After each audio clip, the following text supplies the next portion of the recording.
Hello everyone, welcome to कलयुग पाठशाला। जैसा कि आप सभी जानते हैं, प्रीवियस क्लास में हमने सल्तनतकालीन कलाओं को पढ़ा था, तो जिसमें हमने खिलजी कालीन स्थापत्य कलाओं को पढ़ा था। तो आज हम पढ़ेंगे तुगलक कालीन स्थापत्य कलाओं को। तो चलिए स्टार्ट करते हैं। हमारा आज का टॉपिक है तुगलकाबाद का किला। आपको नाम से ही लग रहा होगा कि किसने बनाया है, यानी ये किसके द्वारा बनाया गया है। तुगलक वंश के शासकों द्वारा बनवाया गया है। तो इसका निर्माण कराया है, तुगलकाबाद किले का निर्माण कराया गया है गयासुद्दीन तुगलक द्वारा। किसके द्वारा? गयासुद्दीन तुगलक के द्वारा तुगलकाबाद का किला। ठीक है, गयासुद्दीन तुगलक ने इसका निर्माण करवाया था। और इसका निर्माण कहाँ पर हुआ है? तो इसका निर्माण हुआ है दिल्ली में। और कब हुआ है? तो 1325 में हुआ है। तुगलकाबाद किले का निर्माण किसने कराया? गयासुद्दीन तुगलक ने कराया, दिल्ली में करवाया। और कब करवाया? तो 1325 ईस्वी में करवाया था। तो वही चीज़ है कि गयासुद्दीन तुगलक ने तुगलकाबाद किले का निर्माण करवाया, दिल्ली में करवाया।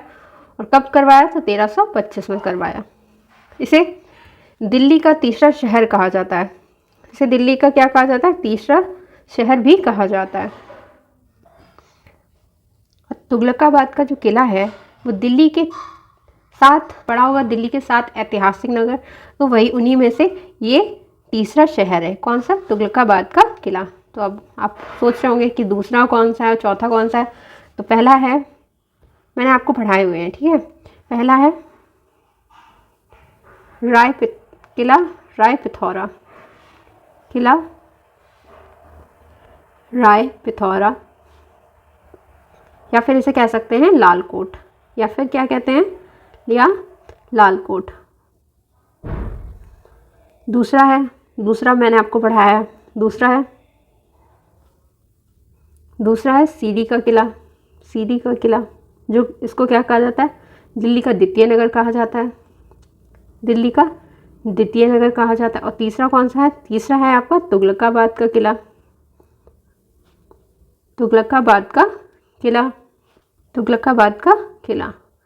और चौथा कौन सा है? तो चौथा अभी हम आगे पढ़ेंगे, जहाँपनाह नगर। तो इनमें से मैं आपको ज़्यादा सारे पढ़ा चुकी हूँ। मैंने सीरी का किला भी आपको पढ़ाया है, तुगलकाबाद का किला पढ़ रहे हैं, और जहाँपनाह नगर अभी आगे पढ़ेंगे। तो ये हो गया कुछ आपके दिल्ली के 7 ऐतिहासिक नगरों में से ये कुछ 4 है, ठीक है। और तुगलकाबाद का किला दिल्ली का तीसरा शहर कहा जाता है, ठीक है। आई होप आपको ये पॉइंट अच्छे से क्लियर हो गया होगा, ठीक है।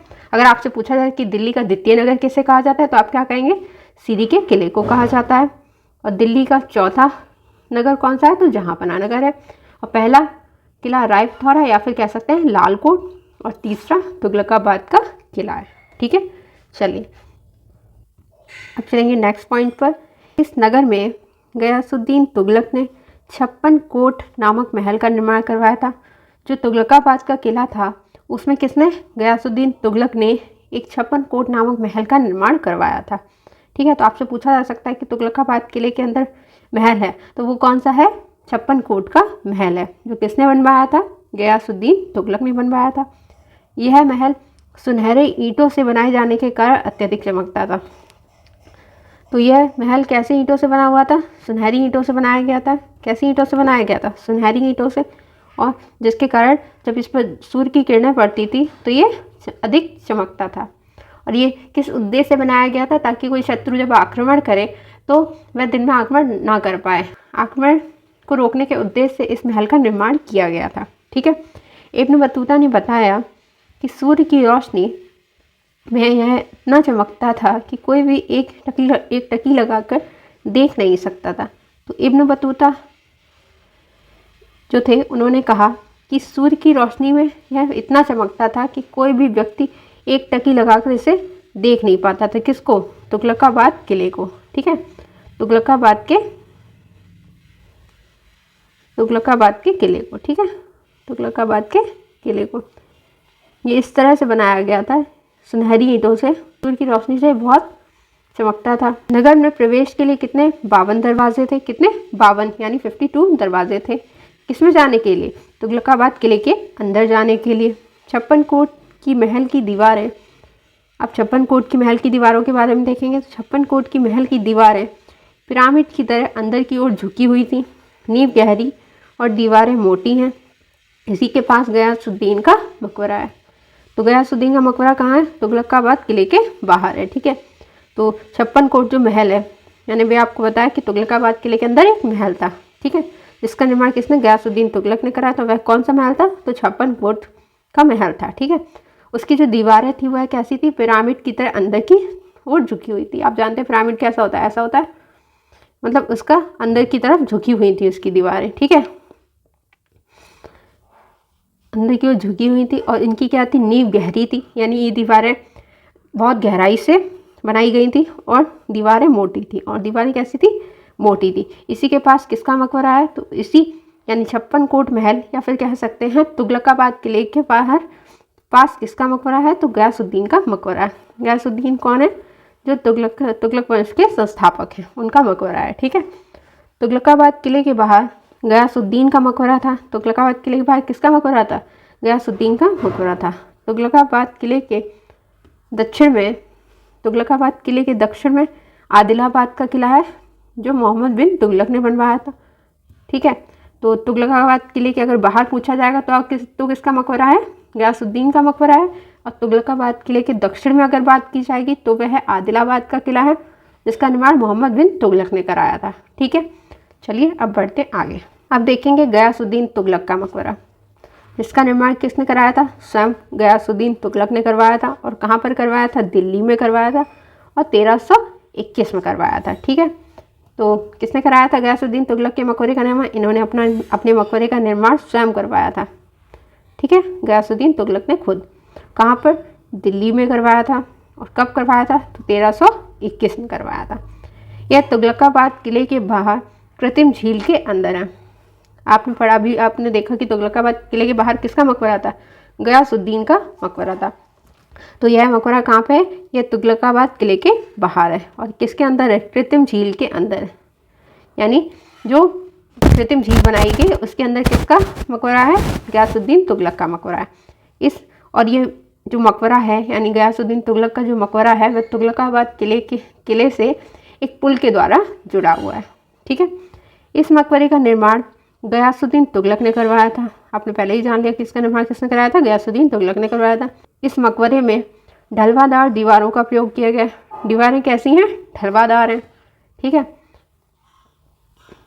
और यह मकबरा मिस्र की पिरामिड की तरह 75 डिग्री अंदर की ओर झुका हुआ है। ठीक है, और इसमें लाल बलुआ पत्थर और संगमरमर का उपयोग कर बनाया गया है। और इसको कैसे बनाया गया है? तो लाल बलुआ पत्थर और संगमरमर से बनाया गया। इस मकबरे के ऊपर संगमरमर का गुंबद है और जिस पर एक क्या है? शिखर है। इसमें हिंदू वास्तुकला, आमलक और कलश का प्रयोग किया गया है। मकबरे की ऊंचाई कितनी है? 81 है। चलिए हम इसको देखते हैं अच्छे से। इस मकबरे का निर्माण किसने कराया था? गयासुद्दीन तुगलक ने कराया था। अगर आपसे पूछा जाए गयासुद्दीन तुगलक के मकबरे में कैसी दीवारों का प्रयोग किया गया है, तो ढलवादार दीवारों का प्रयोग किया गया है। ढलवादार दीवारों का प्रयोग किया गया है। ठीक है, यह मकबरा किसकी तरह है? तो यह मकबरा भी पिरामिड की तरह अंदर की ओर झुका हुआ है। ठीक है, यानी मिस्र की पिरामिड की तरह 75 डिग्री अंदर की ओर झुका हुआ है, जैसे कि हमारा तुगलकाबाद का किला था। ठीक है, तुगलकाबाद का किला था। ठीक है, यानी तुगलकाबाद किले के अंदर क्या था? जो महल था 56 कोट महल, उसकी दीवारें भी कैसी थी? पिरामिड की तरह अंदर की ओर झुकी हुई थी। और इस मकबरे की दीवारें भी कैसी हैं? पिरामिड की तरह अंदर की ओर झुकी हुई हैं। ठीक है, इसमें लाल बलुआ पत्थर का यूज़ किया गया और संगमरमर का प्रयोग किया गया। तो आपसे पूछा जा सकता है कि गयासुद्दीन तुगलक के मकबरे किससे बना हुआ है? तो लाल बलुआ पत्थर से और संगमरमर का उपयोग कर ये बनाया गया है। इस मकबरे के ऊपर, यानी गयासुद्दीन तुगलक का जो मकबरा है, उसके ऊपर संगमरमर की गुंबद है। किसकी गुंबद है? संगमरमर की गुंबद है और जिस पर एक शिखर है। गुंबद के ऊपर एक शिखर है और इसमें हिंदू वास्तुकला, यानी हिंदू धर्म से संबंधित कुछ प्रतीक हैं, जैसे आमलक है और कलश है, इनका प्रयोग किया गया है। यानी आपसे पूछा जा सकता है कालीन ऐसा कौन सा शासक है जिसके मकबरे पर हिंदू वास्तुकला का प्रयोग किया गया है? तो वो कौन है? गयासुद्दीन तुगलक। ठीक है, ये मोस्ट इम्पॉर्टेंट है। और इस मकबरे को किसका उपयोग कर बनाया गया है? ये भी इम्पॉर्टेंट हो जाता है, लाल बलुआ पत्थर और सफ़ेद संगमरमर का उपयोग करके। ठीक है, चलिए, और इस मकबरे की ऊंचाई कितनी है? तो 81 है। ठीक, चलिए अब आगे बढ़ते हैं। फिर नेक्स्ट टॉपिक मोहम्मद बिन तुगलक कालीन स्थापत्य, यानी गयासुद्दीन तुगलक के पुत्र हैं ये। मोहम्मद बिन तुगलक। अब इनके काल में जो जो स्थापत्य कलाओं का निर्माण हुआ अब हम उनको देखेंगे। ठीक है, पहला है आदिलाबाद का किला, जहांपना नगर। मैंने आपको बताया ये क्या है, दिल्ली का चौथा नगर कहा जाता है। क्या कहा जाता है, दिल्ली का चौथा नगर। आदिलाबाद का किला किसने बनवाया था, तो ये भी मोहम्मद बिन कालीन स्थापत्य कला यानी मोहम्मद बिन तुगलक ने ही बनवाया होगा। ठीक है, और सूफी संत निजामुद्दीन औलिया का मकबरा, ये भी किसने बनवाया है, मोहम्मद बिन तुगलक ने बनाया है। ठीक है, चलिए अब देखते हैं पहला आदिलाबाद का किला। आदिलाबाद का किला इसका निर्माण किसने कराया, मोहम्मद बिन तुगलक ने कराया है। मोहम्मद बिन तुगलक कौन थे, ये तुगलक वंश के शासक थे। ठीक है, और ये गयासुद्दीन तुगलक के पुत्र थे। ठीक है, गयासुद्दीन तुगलक के क्या थे, बेटे थे। गयासुद्दीन तुगलक के बेटे थे ये। ठीक है, आदिलाबाद तुगलकाबाद के दक्षिण में पहाड़ियों पर बना एक छोटा सा किला है। तो आपको मैंने पहले ही बताया था कि तुगलकाबाद किले के दक्षिण में, ठीक है, किसका किला है, आदिलाबाद का किला है। किसका, आदिलाबाद का किला, जिसका निर्माण किसने कराया है, मोहम्मद बिन तुगलक ने कराया है। ठीक है, मोहम्मद बिन तुगलक ने कराया। और ये किस पर बना हुआ है, पहाड़ियों पर बना एक छोटा सा किला है। चलिए अब देखते हैं जहांपना नगर। इसे दिल्ली का चौथा नगर कहा जाता है। क्या कहा जाता है, दिल्ली का चौथा नगर कहा जाता है। दिल्ली का चौथा नगर कहा जाता है, जिसका निर्माण किसने करवाया, मोहम्मद बिन तुगलक ने कराया। किसने करवाया, मोहम्मद बिन तुगलक ने कराया। ठीक है, और ये कौन थे, ये गयासुद्दीन तुगलक के बेटे थे। ठीक है, तो इसका निर्माण कहाँ पर हुआ है, जहांपना नगर का, दिल्ली में हुआ है। और किसने कराया है, मोहम्मद बिन तुगलक ने कराया है। ठीक है, किसने, मोहम्मद बिन तुगलक ने कराया। चलिए अब आगे बढ़ेंगे। यह दिल्ली का चौथा नगर है, मैंने आपको पहले ही बता दिया क्या है, ये दिल्ली का चौथा नगर माना जाता है। ठीक, और इसका निर्माण किसने कराया, मोहम्मद बिन तुगलक ने कराया और 1300 के आसपास करवाया था। ठीक है, किसका, जहांपना नगर का निर्माण। ठीक है, चलिए इसको अच्छे से देख लेंगे। जहांपना नगर का निर्माण कब हुआ है, तो इसका निर्माण हुआ है 1300 में। ठीक, कब हुआ है निर्माण, 1300 में हुआ है। और कहाँ पर हुआ है, दिल्ली में हुआ है। और किसने करवाया था, तो मोहम्मद बिन तुगलक ने कराया था। ठीक है, किसने कराया था, मोहम्मद बिन तुगलक ने कराया था। अब आगे देखेंगे कि जहांपना नगर के अंदर क्या है, एक महल है, जिसे क्या कहा जाता है, तो उसे बंदी ए मंजिल कहा जाता है। ठीक है, बंदी ए मंजिल कहा जाता है, जो कहाँ पर है आपका, जहांपना नगर के अंदर है। ठीक है, यह क्या है, एक महल है, जिसका निर्माण भी किसने कराया, मोहम्मद बिन तुगलक ने कराया।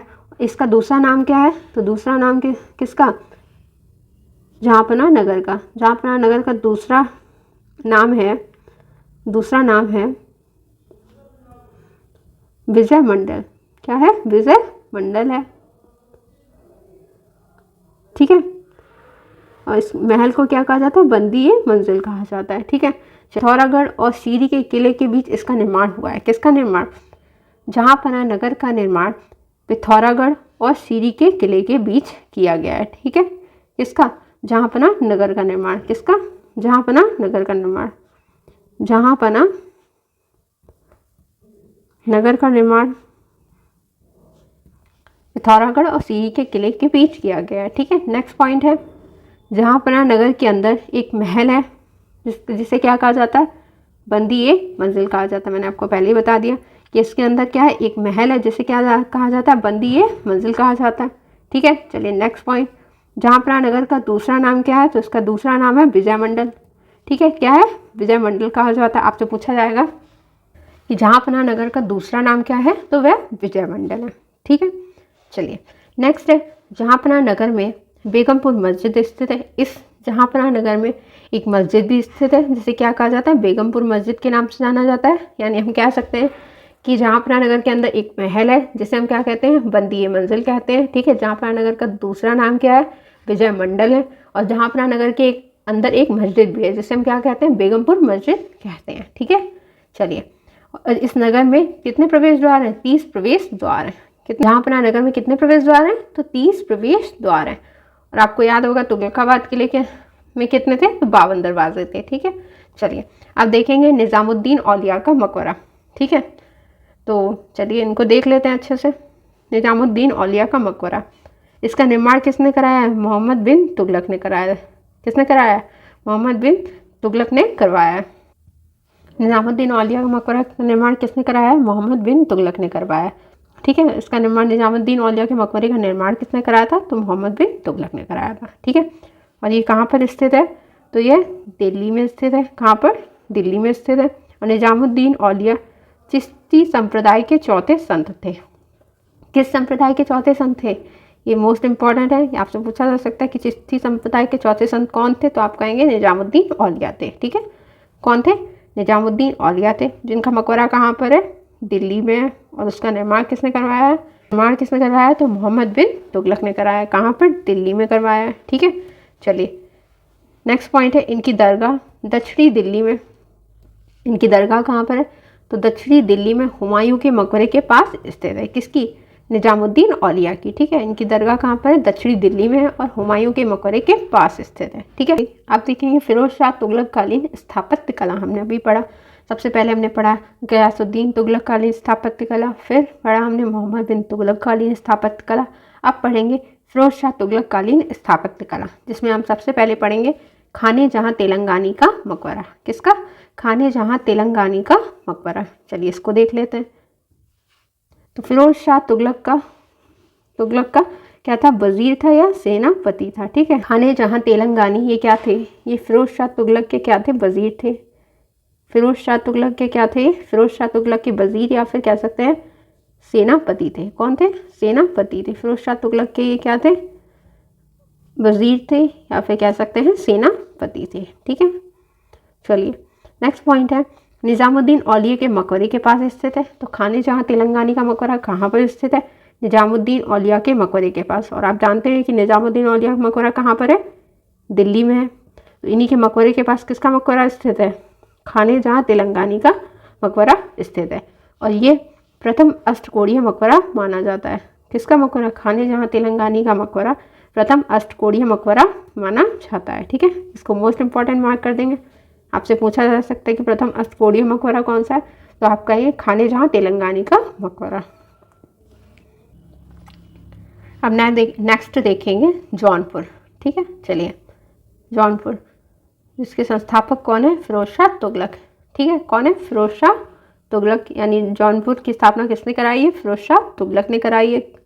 और कब करवाई है? तो 1359 में करवाई है। 1359 में कराई है। और किसने करवाई है? तो फिरोज शाह तुगलक ने करवाई है। किसकी? जौनपुर की स्थापना।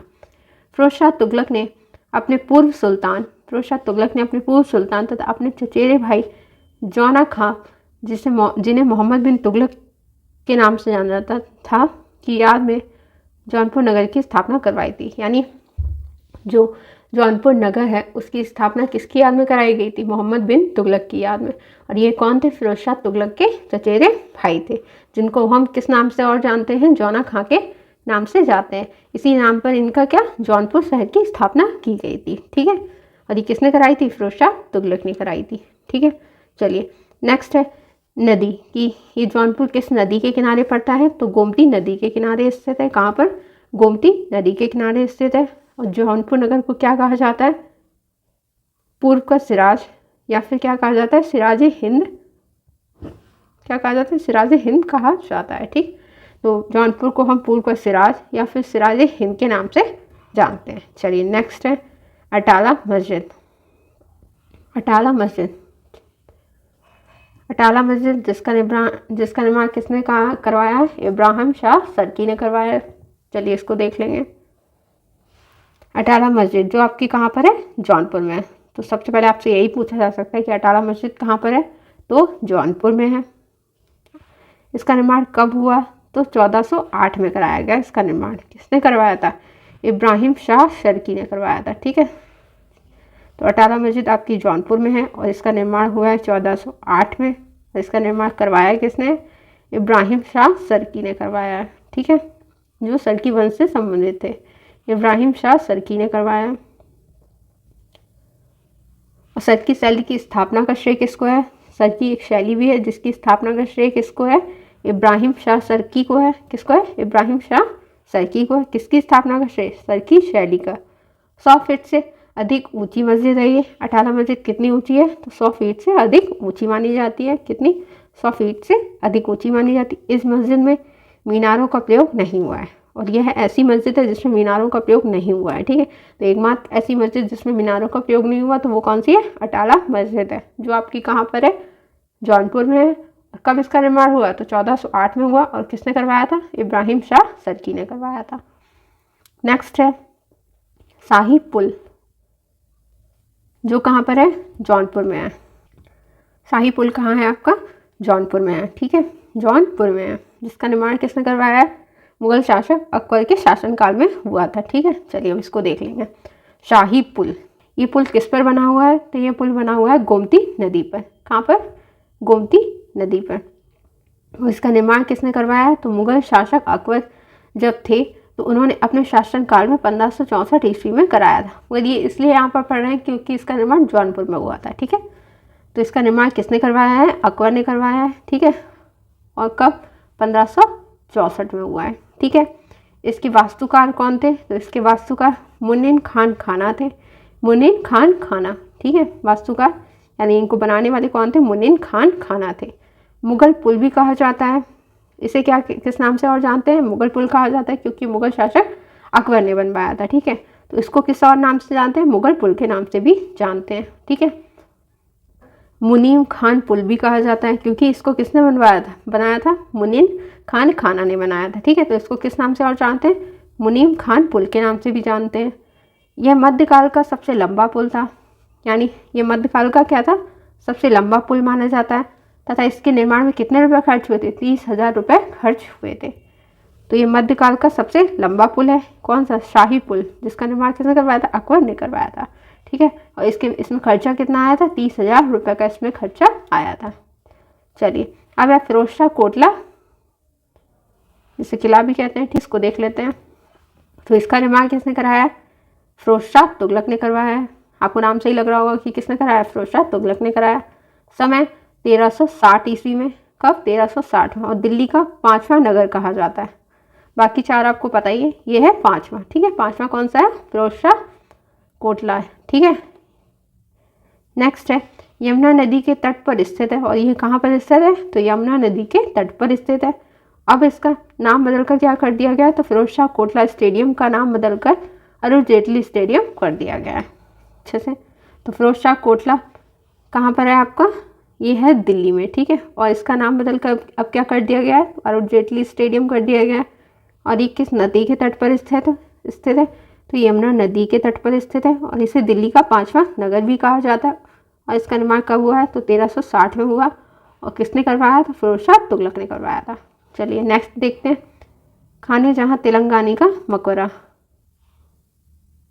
हमने ऊपर खाने जहाँ तेलंगानी के मकबरे के बारे में कुछ पॉइंट्स देखे थे, अब उसको और डिटेल में देखेंगे। ठीक है, खाने जहाँ तेलंगानी ये फिरोज शाह तुगलक के वजीर या फिर कह सकते हैं सेनापति थे। ठीक है, इसका निर्माण किसने कराया है? तो इस मकबरे का निर्माण कराया है जूना शाह या फिर कह सकते हैं खाने जहाँ का पुत्र। ठीक है, खाने जहाँ जिनका मकबरा है उनके पुत्र कौन थे? जूना शाह थे। ठीक है, कौन थे?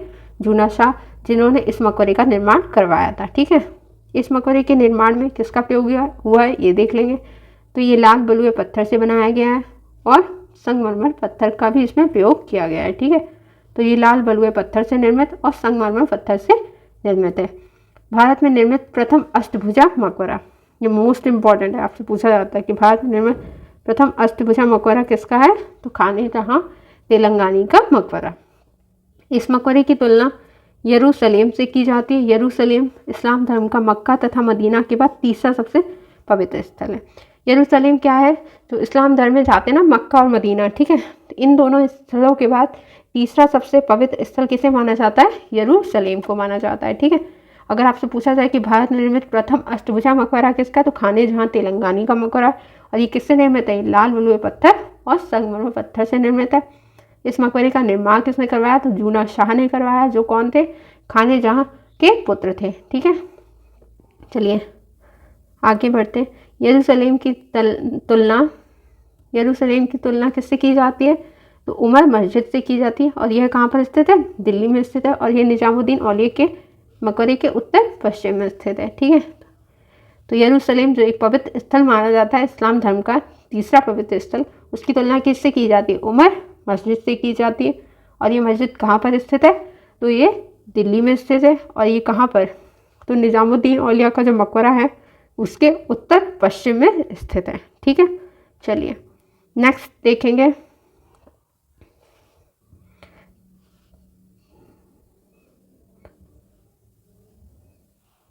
तो ये हो गया तुगलककालीन स्थापत्य कला। तो आई होप आपको एक एक पॉइंट अच्छे से समझ आ गया होगा। ठीक है, और ये तुगलककालीन स्थापत्य कला आपको बिल्कुल बहुत अच्छे से क्लियर हो गई होगी, एक एक पॉइंट अच्छे से क्लियर समझ आ गया होगा, एक एक पॉइंट अच्छे से समझ आ गया होगा। तो आई अगर आपको वीडियो अच्छी लगी हो तो लाइक करें, शेयर करें और चैनल को सब्सक्राइब करें। मिलते हैं नेक्स्ट वीडियो में एक नए टॉपिक के साथ, तब तक के लिए थैंक यू।